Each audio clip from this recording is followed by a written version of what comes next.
हे आप सबका फिर से स्वागत है। मैं विवेक बिंद्रा, मोटिवेशनल स्पीकर। पीछे मैंने एक वीडियो डाला था B2B2C, जहां मैंने बताया था कि कम खर्चे के अंदर किसी और की मदद लेके पार्टनरशिप के मॉडल से किसी और बिजनेस के माध्यम से उसके कस्टमर को कैसे एक्वायर करें, जिसमें मैंने चर्चा करी थी कॉस्ट ऑफ कस्टमर एक्विजिशन की, कोका जिसको बोलते हैं। आपने मुझे कमेंट बॉक्स में लिखा था कि कोका पे जरूर वीडियो बनाइए। ये Q&A सीरीज चल रही है। मैं एक एक्सपेरिमेंट करके देख रहा हूं कि अगर आप लोग को ये Q&A सीरीज यानी कि आपके प्रश्न और मेरे उत्तर वाले वीडियो पसंद आते हैं तो मैं थोड़े और वीडियो बनाने का प्रयास करूंगा। आज का क्विक वीडियो है कोका टॉपिक पे। ये कोका होता क्या है? Cost of customer acquisition. एक कस्टमर को जिसको जोड़ के लाते हो ना, एक कस्टमर को अपने पास लाने के लिए, उसको माल बेचने के लिए कुछ खर्चा करना पड़ता है ना आपको। पूरा मार्केटिंग का बजट, पूरी मार्केटिंग की सेल्स की सैलरी, ये सब मिलाकर के खर्चा हो जाता है आपका। जैसे एक नया कस्टमर आके जुड़ता है आपके साथ, वो कस्टमर को जोड़ने में क्या खर्चा आ रहा है पर कस्टमर, एवरेज कॉस्ट क्या आ रही है, क्या कैलकुलेट करके ध्यान पूर्वक समझदारी के साथ इस कॉस्ट को घटाया जा सकता है। अगर इस कॉस्ट को घटा लिया आपने तो आपकी प्रॉफिटेबिलिटी बहुत कहां से कहां पहुंच सकती है। तो ये जब तक इवैल्यूएट नहीं करेंगे पता नहीं चलेगा।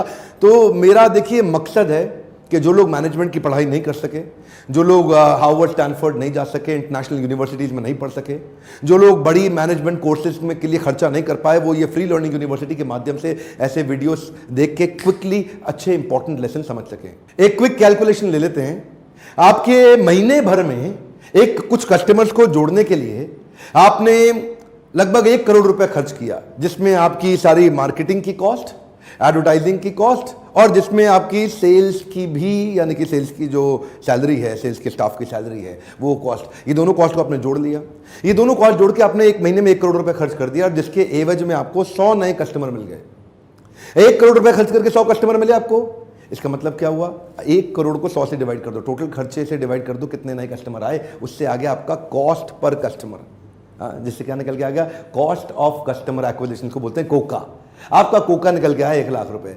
1 लाख रुपए में आपका एक कस्टमर आता है। प्रश्न यह है, क्या आप एक नया कस्टमर लेने के लिए 1 लाख रुपए खर्च करना अफोर्ड कर सकते हो कि नहीं कर सकते हो?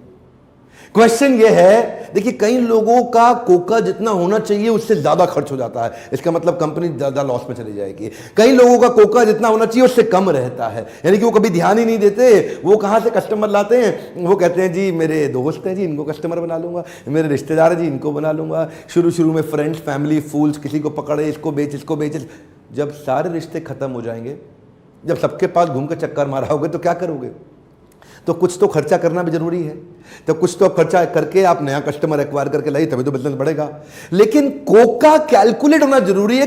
अगर ज्यादा खर्च हो रहा है तो नुकसान है, कम खर्च हो रहा है तो भी नुकसान है। अब वो जो 1 लाख रुपए पर कस्टमर हमने निकाला था अभी, प्रश्न ये उठता है कि ये 1 लाख रुपए कम है कि ज्यादा है। ये इस पे डिपेंड करेगा कि जो कस्टमर आप लाए हो ना, वो टिकेगा कितने दिन। मान लो कि आपका कस्टमर लाने में लाख रुपए खर्चा लगा, लेकिन वो माल तो केवल 10,000 रुपए का खरीदता है, तो आपको लॉस हो गया ना। कि 1 लाख रुपए खर्च करके कस्टमर लेके आए और वो 10,000 का माल लेके गया। डोंट वरी सर, ये डिपेंड इस पे करता है कि उसकी लॉन्ग टर्म रिलेशनल वैल्यू कितनी है। अगर वो आदमी 10,000 रुपए का खरीद रहा है और आपका बिजनेस रिकरिंग रेवेन्यू का है, आपका मॉडल रिपीट बिजनेस का है, आपका मॉडल रीपरचेज का है, आपके मॉडल में लॉयल्टी बिल्ड की जा सकती है और वो कस्टमर 5 साल तक आता है, 10,000 रुपए का माल हर महीने खरीद जाता है, तो इसका मतलब क्या जानते हैं? 10,000 रुपए हर महीने का मतलब है साल का 1.25 लाख रुपए, 1,20,000 रुपए। और 5 साल में कितना हो जाएगा? 12 पंजे 60, 12 5 60। इसका मतलब 6 लाख रुपए। यानी कि आपने 1 लाख रुपए खर्च किया लेकिन 6 लाख रुपए रिटर्न लिया। 6 टाइम्स आपको रिटर्न देता है। शुरू में तो उसको ब्रेक इवन मीट करने में टाइम लग जाएगा। 10 महीने के बाद आपका ब्रेक इवन आएगा। क्यों? लाख रुपए खर्च हो गया, 10,000 रुपए महीना आएगा, 10,000 रुपए महीना आएगा, 10,000 रुपए 10 महीने में जाकर के ब्रेक इवन आएगा, लेकिन उसके बाद वो बड़ा प्रॉफिट देगा आपको। कोका कैलकुलेट करना जरूरी है। वो इस पर डिपेंड करेगा कस्टमर कितना रुकेगा या जल्दी तुरंत निकल जाएगा। कि आपके पास वन टाइम कस्टमर है, फिर तो कोका बड़ा खतरनाक है, फिर तो कोका बहुत लो होना चाहिए आपका।